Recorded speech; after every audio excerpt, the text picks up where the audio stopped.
with his renewed hope agenda, and President Bola Tinubu has officially unveiled the Conditional Cash Transfer Program designed to cushion the effect of fuel subsidy removal and other economic shocks for vulnerable households in the country. According to President Tinubu, who was represented by the Secretary to the State Government, Mr. George Akume, the scheme would cater for 15 million households.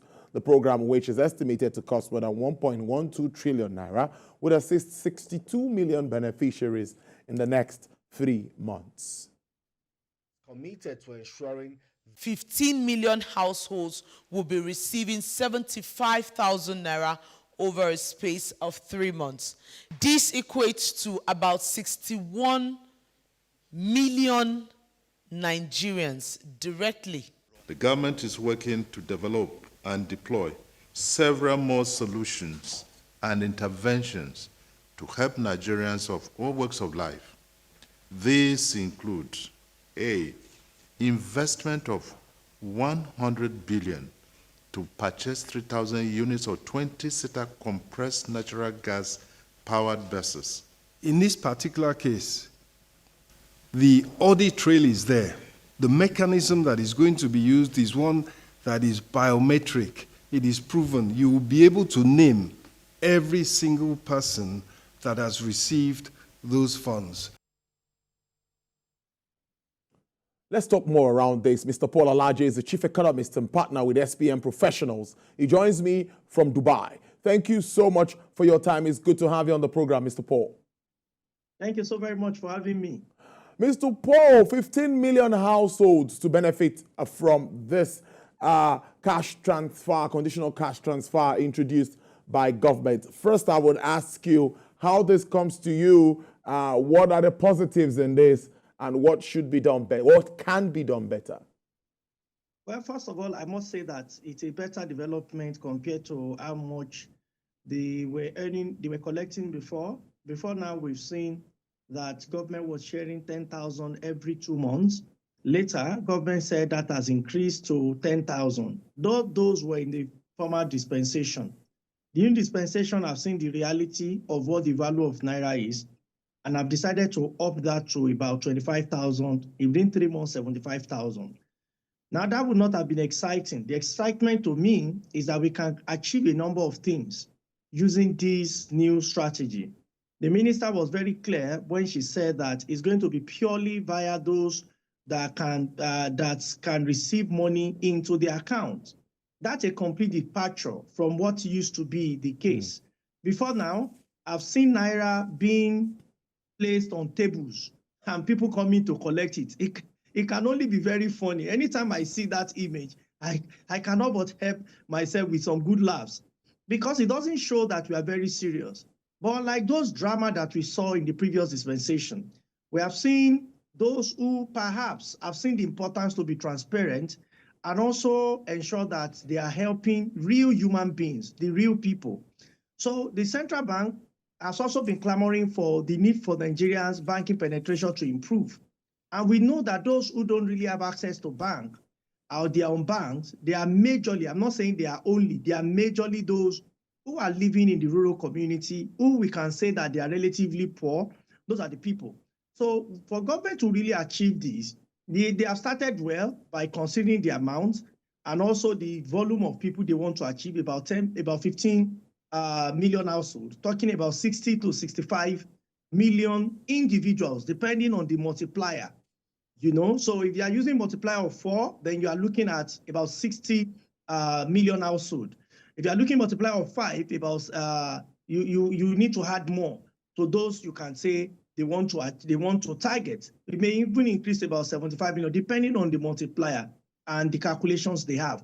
But the interesting thing for me is transparency, is ability to reach people, especially people in far north of Nigeria and people in real down south of Nigeria. We need to really cater for these people, because when you look at what the quality of money was about 1 year ago and what the value of money is today, you know that certainly our people need help. Help. Mr. Paul, I am looking at, there is also another plan for a 50,000 naira to support petty traders, and that's going to be tagged larger funds. Remember, we had trader money, market money, and all of that in the previous administration. To you, what do you think will be different here? Well, we need to know, is this going to be gifts? Is it going to be grants, as we say professionally, or is it going to be loan that people will pay back? So if it is grants, targeting the right people is important. Whatever name we give it, whether trader money or market money or yaloja money, is just nomenclature. What is important here is that those petty traders, we also need to clearly capture, working with SMIDA, what will be the benchmark for determining what is petty? Is it an amount, somebody with business, with capital less than 200,000 or reality, maybe less than 500,000. Somebody selling goro, somebody selling sugarcane, somebody selling akamu, somebody selling dokunu. So if you give 50,000 to such people, yes, it will have impact in their business. Or is it an Okada rider that we want to give to? So we need to be sure that we are giving real people. And it's also an opportunity for Nigeria to take data of the kind of work people do. We should not miss this opportunity, because we have an opportunity for us to actually have an holistic data for at least not just the number of people government want to target, but a lot of people that might have enrolled. So we should make this quite open to a lot of people. And who knows, even private sector may want to support, this effort by giving to the downtrodden, by giving to those who are truly in need, in their businesses. 50,000 naira, although in today's figure, appears so small, because when you convert that to the dollars, but it's somewhere to start with. My only reservation about it is that we can expand the number beyond what we are targeting of central banks, micro businesses. I can tell you, we have millions of them. So government can look at this as the first instance and come back in the later period and further extend it so that more and more people can be targeted, can be affected, and of course, they will also be impacted. Biometric auditing system is what the Minister of Finance, Coordinating Minister of Economy, says will pave the way to monitor, of course, and evaluate the impact of this initiative. I'm asking you what you think about that, particularly when everybody keeps talking about data, Nigeria and data. So what do you think? You mentioned account details. Well, that seems to be fair enough, not just the way it used to be done before, but the biometric auditing system. What positives do you see this adding to this scheme? I agree with the Honorable Minister 100%. With fingerprint, with BVN, we know that one person cannot collect twice. You cannot collect as a personal entity and also collect as a legal entity. What do I mean? Somebody registers a business or a business name, or what we call enterprise in Nigeria, and says his enterprise is collecting 50, 100,000 as the case may be. Then also the person is also collecting as an individual, the same 50,000 or 15,000 as the case may be. It needs to go around. Already, the total number of poor people we have as at May 29, according to World Bank, is about 93 million people. When you compare that with what Indonesia, a country that had more poorer people than us and also had lower GDP than us, what they had in 1984 or 1983, compare it to what the country is now doing in 2020. You know that they have really done a lot for themselves in terms of GDP growth rate and also the volume of their gross domestic product. What we need to do is to ensure that data is what drives the entire process, and not just to use data, but to audit the data. Because human beings, for who they are, they will always want to find a way to benefit themselves. And that is what is central with laissez-faire economy.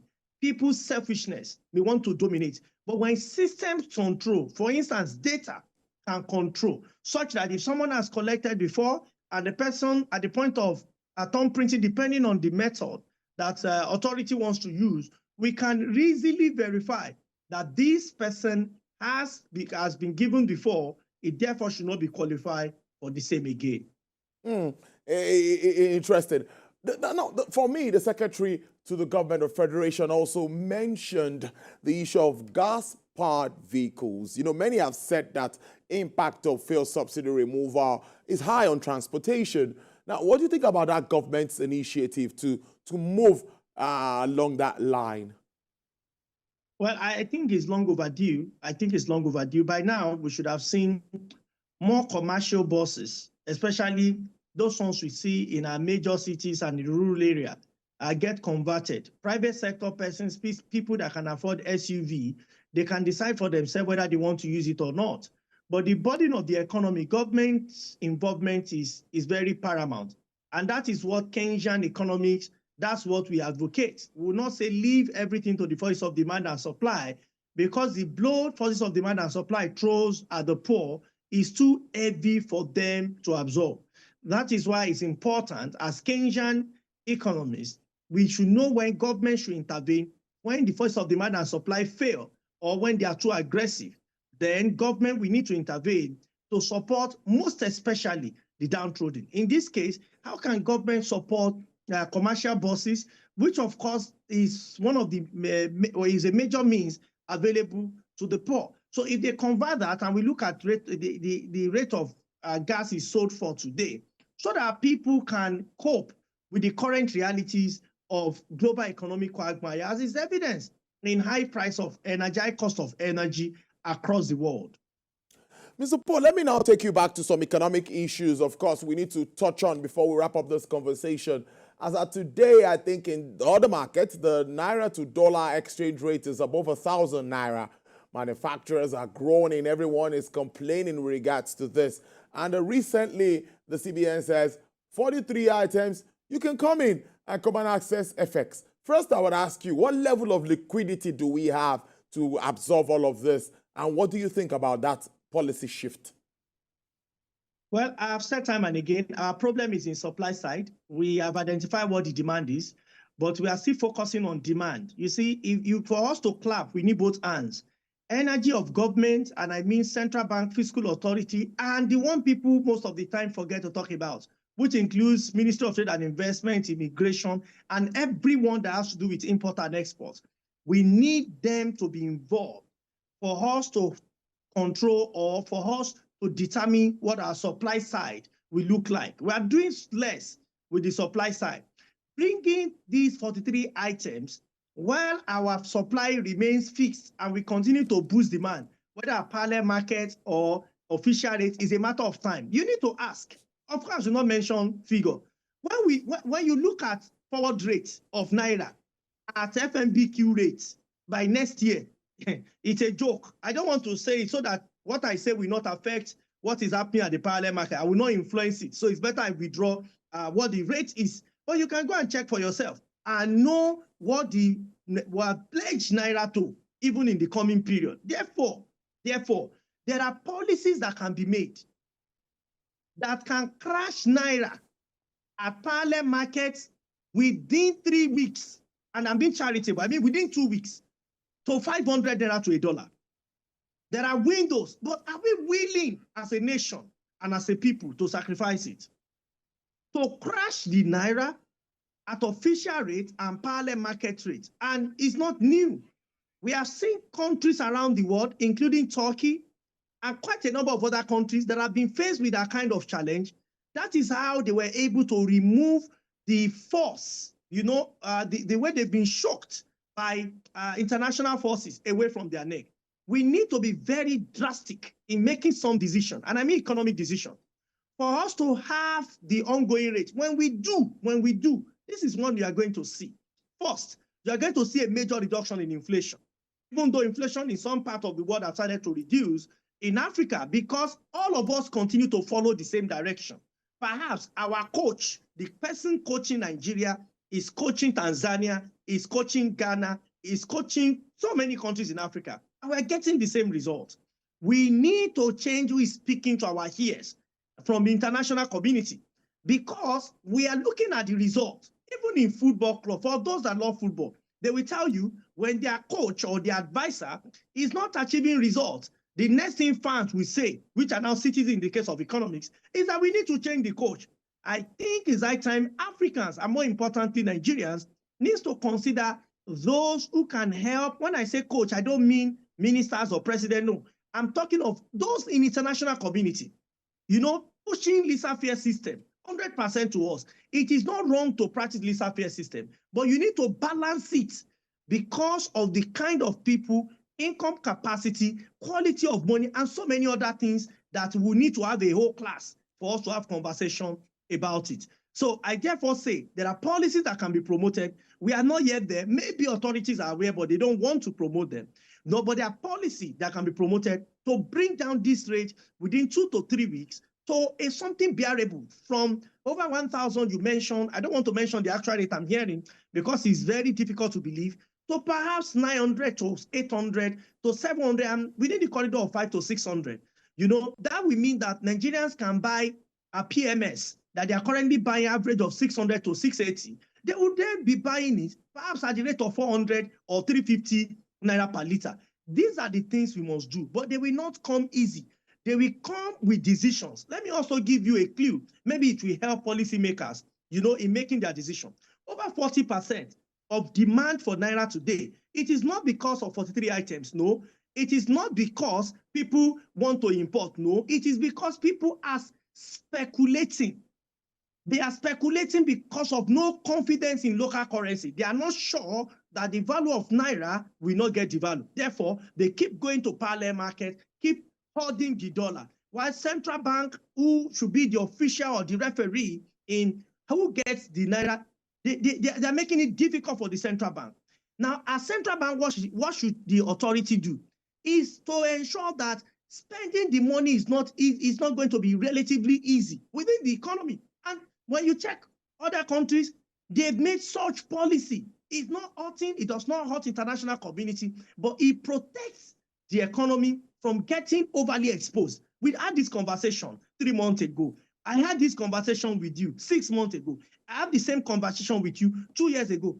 And you and I, including our viewers, we saw naira rose in our lifetime from 199 to over 1,000 naira in our lifetime. And it's not that we were young and we became old. Within a short period of time of about 8 years, we also need to take drastic decisions to cause the reversal of the same. If we cannot get it back to 200, I believe we can get it back to 500. If not within 3 weeks, I'm sure we can do it within a month. And I know that we could be, with the combination of team and purpose and agreement within fiscal trade and monetary authority, we can certainly, and I mean certainly, achieve this in no time. But whether we will have the will is a different conversation entirely. Very interesting one. Mr. Paul, let me now ask, or let's wrap up on this note. Manufacturers that have been trying to invest more in the industry are doing more to produce some of these restricted items. What would happen to them if everywhere is opened up? Well, there is only one way. They have to go back home. I can tell you of over 500 rice mills that opened when the former administration mentioned that Nigeria's goal is now to have sufficiency in rice and reduce imports. You can ask from some of our friends in Kano how many factories has closed down. You can also ask for some of our friends in Idu, in Abuja, the Federal Capital Territory, of about 7 mills that is within just Idu alone, because there are others in other places. At least 4 have closed shop, in recent time. So if you open the market without putting a caveat, I'm not saying that central bank should ban. The central bank is not the authority that ban, but central bank can use the tools of FX to discourage import. What all countries are doing is to discourage import so that the country don't become a dumping ground. And it's important for people to understand that when you encourage import, what you do is that you are discouraging employment. You are taking employment to the country you are importing from, and you are making your foreign reserve to further get depleted, whether at official rate or parliamentary, it does not matter. We must do everything to protect manufacturing sector, because that's the sector that has nosedived. Of the 3 critical sectors of primary, secondary, and tertiary, manufacturing is the secondary. Already Nigeria has sandwiched manufacturing as though we put geisha inside bread and fold the two together, and we continue to consume. The truth is that if manufacturing don't expand and take between 30 to 40% of our GDP size, then we may be in a big trouble in the coming period. So manufacturer must be the king until we start working on street and we ask who has the largest investment and their manufacturer, then there is a hope. Because this is what is happening in China. This is what is happening in Indonesia. This is what serious countries are doing. And Nigeria must be a serious country. That is why we cannot, when we talk about bringing back 43 items, that means people can start importing rice, yeah, because they will get it at a cheaper currency. That means people can also get some items at cheaper currency. Someone says that we need to go and talk to immigration. Immigration will even have more difficulty because of what trade organization that Nigeria have signed to. So if we need to look at it. In the last 15 years, Nigeria did not say, Central Bank did not say we are banning, but we are saying that go and source. So now we are saying that they should come back to a place where they will get it. We have not even answered the kind of backlog that we have. Again, where will the money come from? How are we going to raise this money? And I have said that, yes, if you are saying that you want to give to those that will bring raw material, even though there is scarcity right now. So we did not clarify. We said we are going to open up. They can now join. And I've seen a lot of theorists and theoretical economics that have said it does not make economic theory. The truth is that theory don't put food on the table. Theory don't give people job. Economics is both applied and theory. So where the theoretical economy ends is where applied economics starts from. Now, in applying the policy to the reality of a developing nation and of Nigeria, we now ask, by how much can it help us reduce unemployment? By how much can it help us reduce poverty? By how much can it help us boost our GDP? Similar policy was adopted by Argentina, and I need people to go and read paper on Argentina. The currency of the country went down, where the poverty increased, unemployment increased, inflation increased. Go and read about Argentine economy. Then you understand why we need to tread with caution. And I think Central Bank, we need to have a rethink, if not on all the items, but on critical items that there is a vision the country is running with. And I anchor on this note. When you have a person driving a car, you ask, is it? I must thank you so much. Interesting conversation as usual. Mr. Paul Alaje is Chief Economist Partner with SPM Professionals. He joined us live from United Arab Emirates, Dubai. Do enjoy the rest of your day. Thank you so very much for having me.